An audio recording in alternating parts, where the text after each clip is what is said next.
Hey, I'm Jesse Schell, CEO of Schell Games. So Jesse, what are you showing here at PAX West? We're showing Until You Fall, which is our new sword fighting VR game for Vive and Rift. And that's out now, it came out. Yep, yeah, so just out this week, and so we're really thrilled to be able to show it to people. When I spoke to you at GDC, it wasn't quite ready to be shown yet, and less than 6 months later you guys come out. The game's come a long way. Can you talk about its development? Oh yeah, so we knew from the beginning this was going to be about melee combat and really making that feel good. But there's so many details that have to come together. A lot of the interesting development was getting the right look. We've got this kind of crazy neon hellscape look that's very much based on the music of the game, which is kind of dark wave and synthwave sort of music.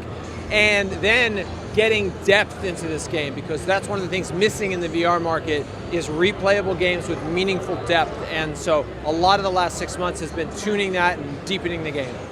So what are some of the, obviously the Quest is what's big right now. Was this game out on Quest now?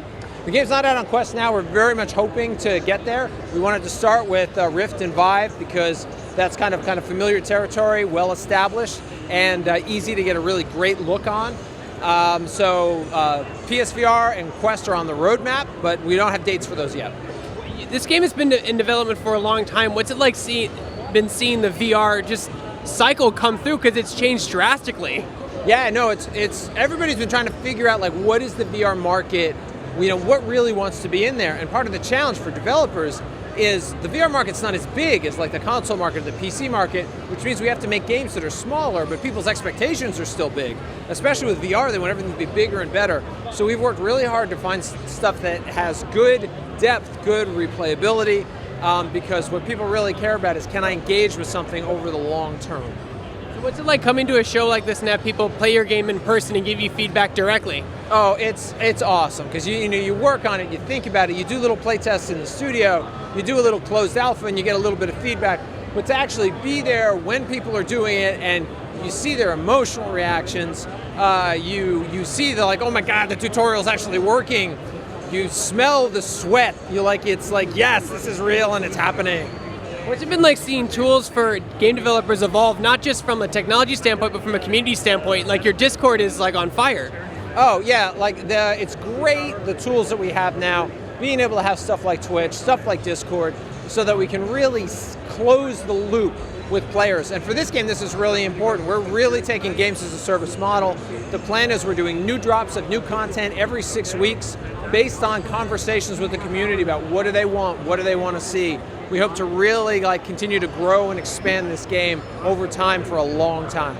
How did you get the feeling of weight in your game? Because that's something that's very hard to do, especially in VR, feeling how a weapon is in your hand, how it attacks, how heavy it is, how slow it is, how fast it is. Yeah, we use finding psychological tricks in order to make people feel the reality of weight in weapons, and the feeling of impact when they hit something is something we put huge focus on. So the axes feel really heavy, and when you smack somebody and when you block, you actually feel the impact because we trick your mind into making your muscles tense at certain times. There's all kinds of things that we do. It was a lot of our development was towards that game feel magic. I'm curious, at any point during development, did you experiment with HTC's additional sensor at all? You mean an extra sensor? Yeah, they had an extra sensor. People would put it on baseball bats and shoes and knees and stuff.